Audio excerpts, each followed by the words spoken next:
In the last video, you learned how to use Express to send back HTML. That allowed us to render some HTML for pages like the home page seen here and the About page, which we configured down below. Now we are indeed sending back HTML, but typing HTML in a string in a JavaScript file is going to get out of hand really quickly as we add more to the given web page. It would be nice if we could write our HTML in separate HTML files and have the Express server serve those up, and we can. So what we're going to do is configure Express to serve up an entire directory of assets that could contain HTML files, CSS files, client-side JavaScript, videos, images, and more. So let's go ahead and start this process off. But first up, let's create the directory that we're going to serve up. This is going to live in the web server folder alongside of node modules and alongside of source, and I'm going to call this public. Anything that goes inside of here is going to be served up as part of our Express server. In here, we can put in HTML files and our other assets. For the moment, let's add a single file, index.html.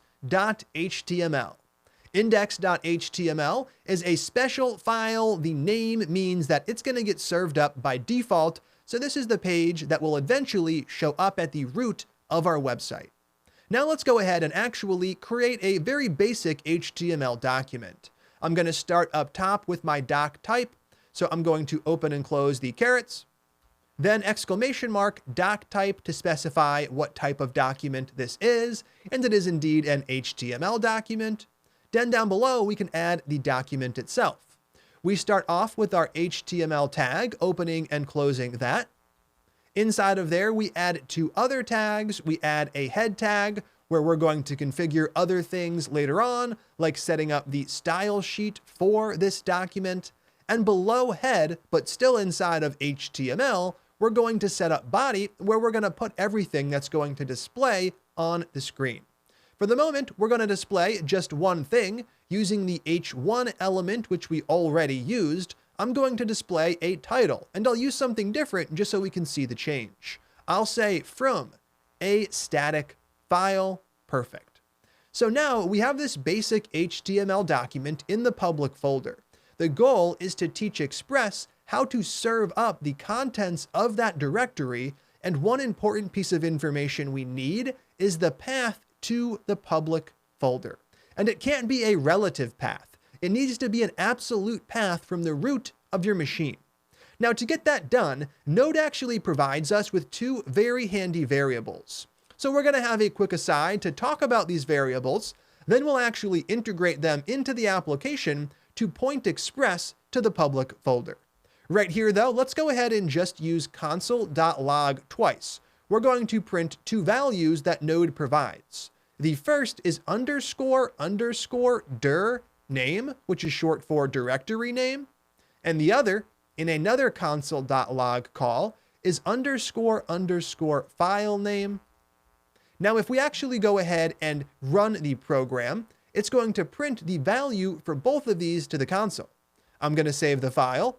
NodeMon is going to restart things, and what do we see down below? The first one, dir name, that contains a path to the directory the current script lives in. So the app.js script lives in the source directory, and down below I have the complete path from the root of my hard drive all the way to the source folder. Now, obviously, your path is going to look a bit different if you have your application somewhere else on your machine and your name is not Andrew, which it's likely not, though shout out to all the other Andrews. And the other string we have printing is the underscore file name value. This is very similar to dir name, though instead of providing the path to the directory the file lives in, it provides the path to the file itself. Now we're going to use the dir name variable to get the correct path to the public directory. We currently don't have that path, but we can do a little path manipulation to get it. Now it's important to note that both of these values, they're provided by that wrapper function. So if you remember, when we debugged Node.js, we saw that our code gets wrapped in this function.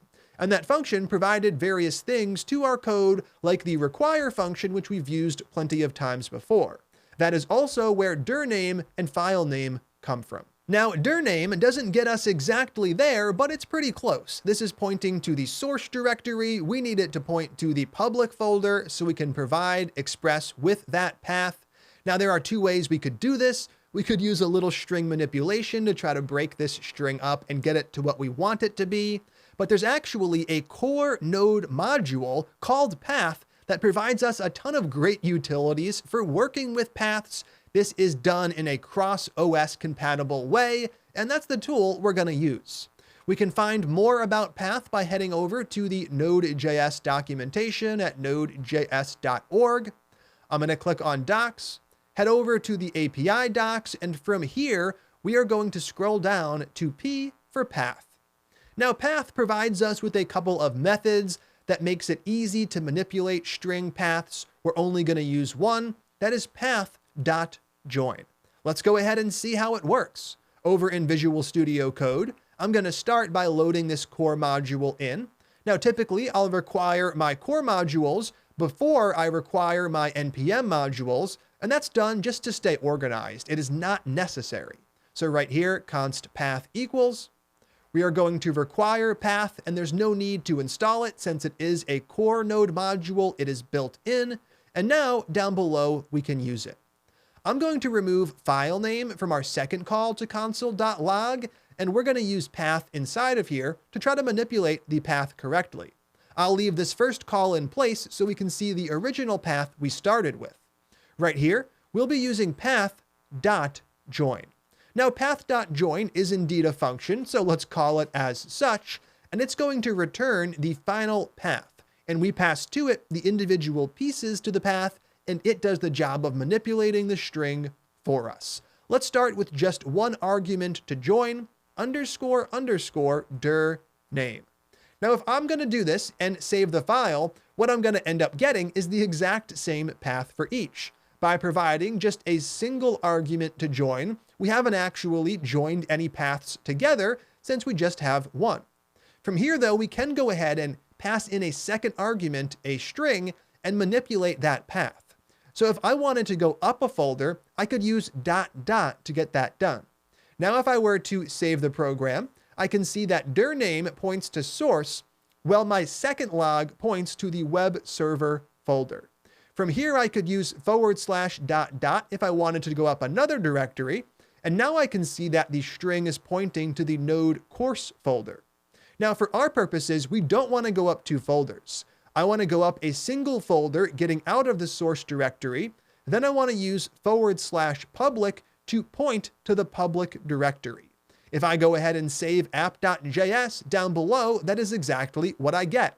We originally had a path to the source directory. We used the path module to get a path to the public directory, and now we can go ahead and configure Express to serve that directory up. We can serve up the directory by adding a single line right here after we create the Express application.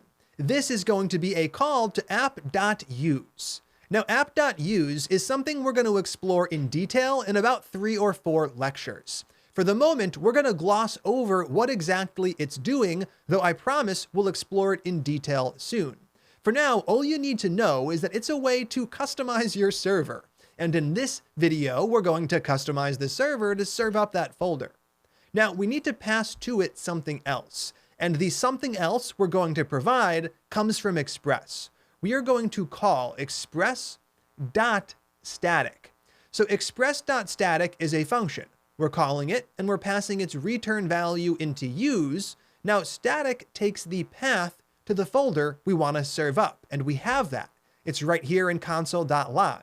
It starts with the path call to join, and it ends right here with the closing parentheses for the join call. I'm going to copy that to the clipboard. I'm going to paste it in, and there we go. That is our single line in place. Now, we could always undo that change and create a separate variable and reference that. So for example, I could create a const right here. I could call this one something like public directory path, and then I could store the value on that variable, and then I could reference the variable down below. Either way would work. I'm going to pass public directory path to the static function, getting things done like we had before.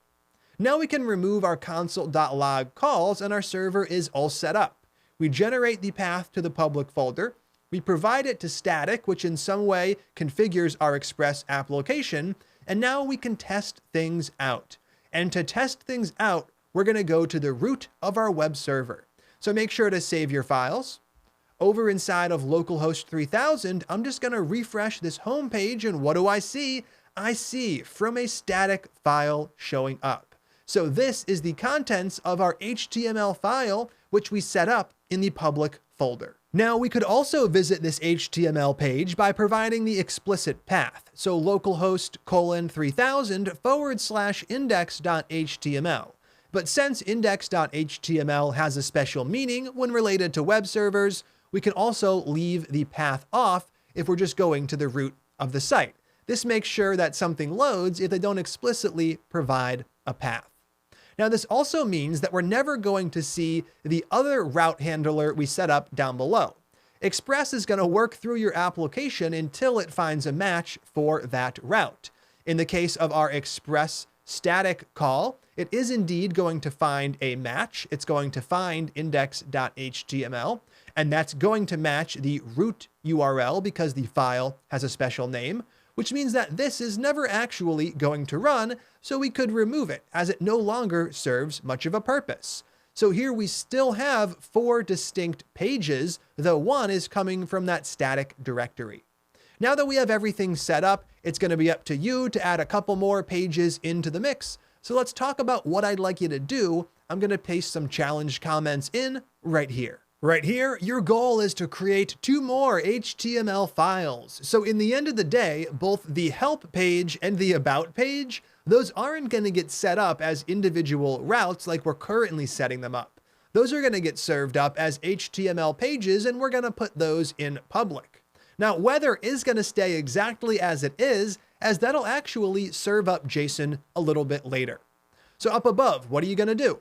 You'll create an HTML page for about with the about title showing up. And then you're going to create an HTML page for help with the help title showing up.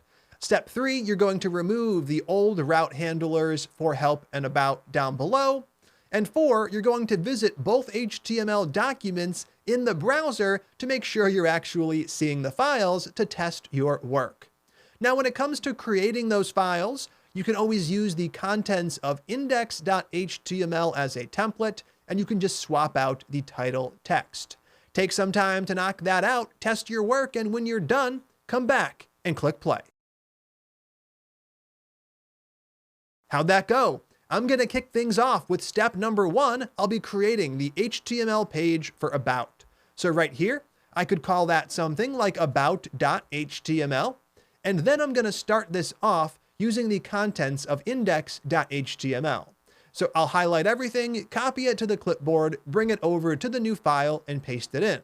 From there, I'm going to swap out the h1 with the old text, and I'll replace it with about. Next up, we can set up the help page. So that is step number 2. I'm going to create a new file in the public directory. That's going to be help.html, and we'll paste the same boilerplate in there, swapping out the title once again with help. Now that we have this in place, we have steps 1 and 2 done. From there, we want to remove the old route handlers. So I'm going to remove /help and /about. And last up, we're going to visit both in the browser to make sure they're showing up correctly. So over here, I have index.html. I'm going to swap that out for about.html. I see my about page, which is great. Then I'll swap that out for help.html. And right here, I see my help page, which is also fantastic. So now we have a static directory where we can put all of the assets that are going to make up our website. In the next video, we're going to explore how we can include other assets like CSS files, client-side JavaScript, images, and more. Now remember, for the moment, this one line is not supposed to make complete sense. We're adding it now so we can actually serve up the directory, but in 3 or 4 lessons, we'll cover what it's doing in detail. All right, I'll see you in the next video when we're going to continue to build out the assets for our site.